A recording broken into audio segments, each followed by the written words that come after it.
Aristotle was born in 384 BC to a wealthy family in Macedonia, which is now known as northern Greece.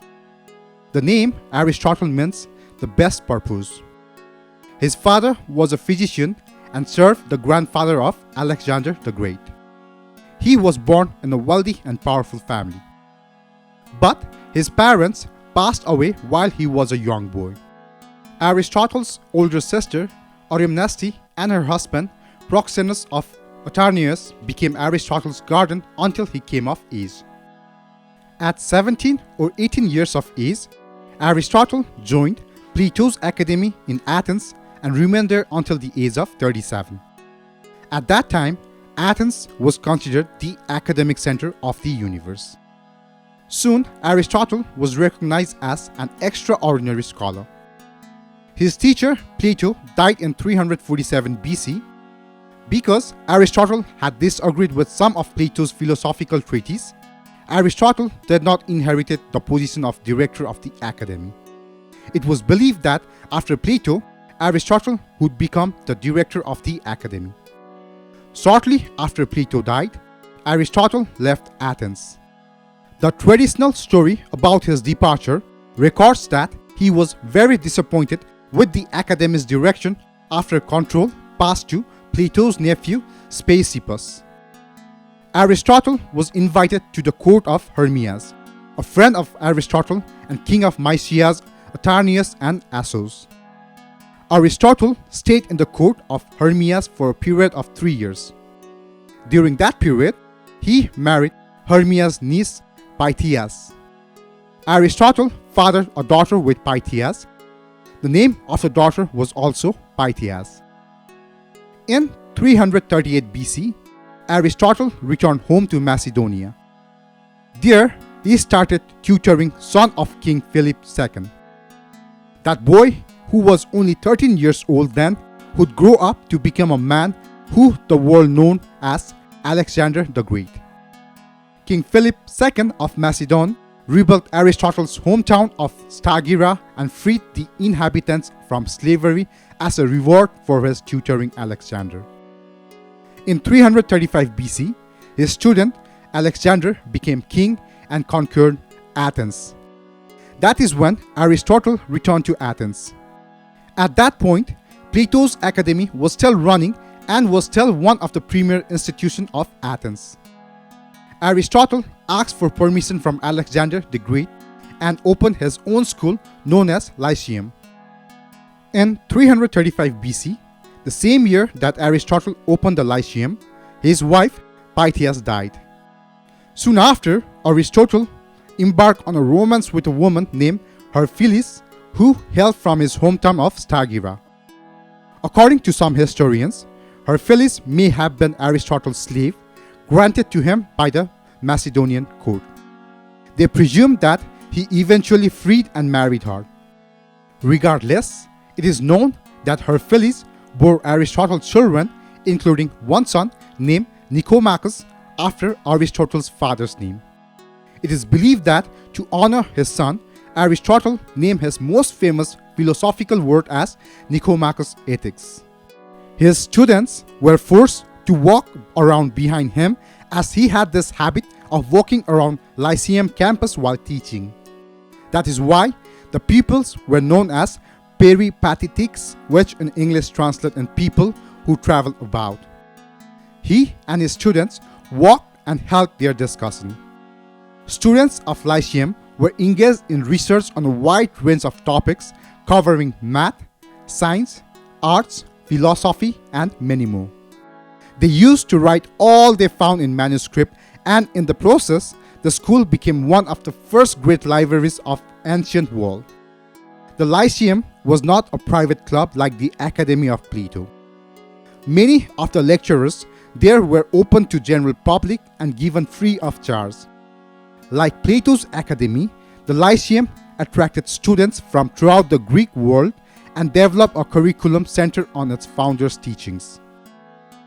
Aristotle spent most of the rest of his life studying, teaching, and writing.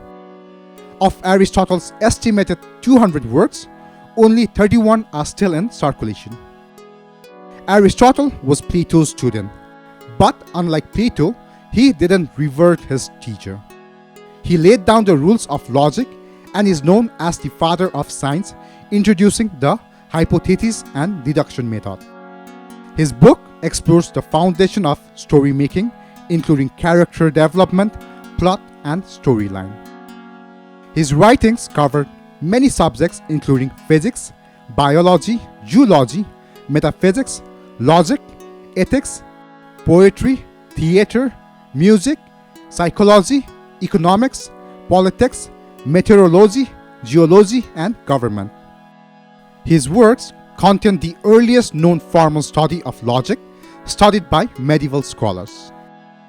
One of the main focuses of Aristotle's philosophy was his systematic concept of logic.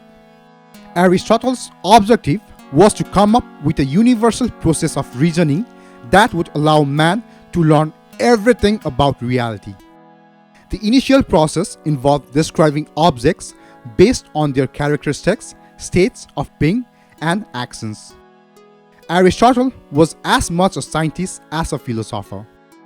He was endlessly fascinated with nature and went a long way towards classifying the plants and animals of Greece. He was equally interested in studying the anatomies of animals and their behavior in the wild.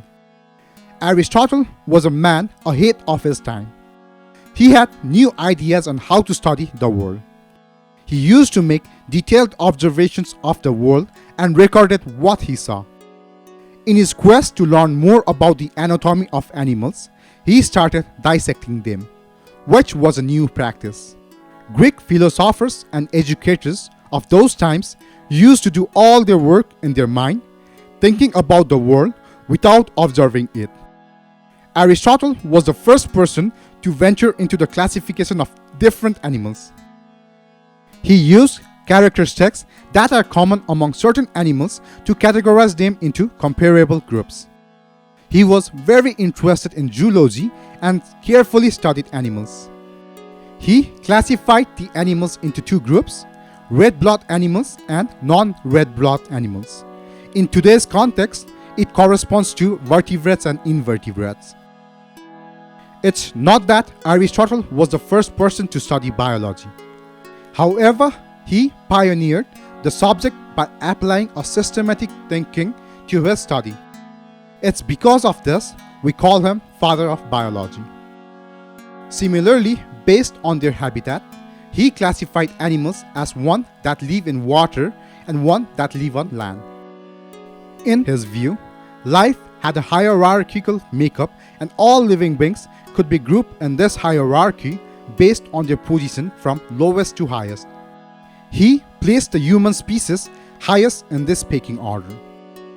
Aristotle was even interested in earth science. His treatise called Meteorology gives us insight into his knowledge. In meteorology, we find that he identified water cycles and even discussed about astrological events and natural disasters. He believes that our happiness is not a state but an activity, and it's determined by our ability to live a life that enables us to use and develop our reason. Living a moral life was the ultimate goal. In his view, the good government forms are constitutional government, aristocracy, and kingship, and the bad ones include democracy, oligarchy, and tyranny. Aristotle held the belief that universal was eternal. He said that there was no beginning to this universe and there was no end as well. He said that things can change over time. However, the overall condition will never change. Aristotle wrote the first book on psychology, better known as the Anima. In this book, he suggests the idea of abstraction that reign over the body and mind of a human being. The body and mind exist within the same being and are entwined in such a way that the mind is on the many basic functions of the body. In his book Metaphysics, Aristotle clarified the distinction between matter and form. To Aristotle, matter was the physical substance of things, while form was the unique nature of a thing that gives its identity. In politics, Aristotle examined human behavior in the context of society and government. Aristotle believed the purpose of government was make it possible for all citizens to achieve virtue and happiness. He observed things based on their characteristics, their action, and the state in which they are. According to Aristotle, the dead are more blessed and happier than the living, and to die is to return to one's real home. Aristotle exhibited the characteristics of using scientific and factual reasoning in his study. He relocated reality. The world around us is real. There is a plant soul, the essence of which is nutrition. Then there is animal soul, which contains the basic sensation, desire, pain, pleasure, and the ability to cause motion. Last but not least is the human soul. The essence of the human soul is, of course, reason. He suggests that perhaps this last soul is capable of existence apart from the body. Not all of Aristotle's observations were accurate. He thought that the heart was the center of intelligence, not the brain. He also thought that goats could be male or female depending on which way the wind was blowing. In 323 BC, Alexander the Great died suddenly. The government that was pro-Macedonian was overthrown. There was anti-Macedonian sentiment all around Athens. Aristotle was charged with impiety for his association with his former student and the Macedonian court. To avoid being prosecuted and executed, he left Athens and fled to Chalkidiki on the island of Euboea, where he would remain until his death a year later. He was said to have stated that he will not allow the Athenians to sin twice against philosophy, a reference to Athens' trial and execution of Socrates. In 322 BC, just a year after he fled to Chalkidiki, Aristotle contracted a disease of digestive organs and died. He left a will in which he asked to be buried next to his wife. Aristotle's surviving works amount to be about 1 million words, though they probably represents only about 1/5 of his total output. Famous Aristotle quotes includes, "Time crumbles things. Everything grows old under the power of time and is forgotten through the lapse of time." Thank you.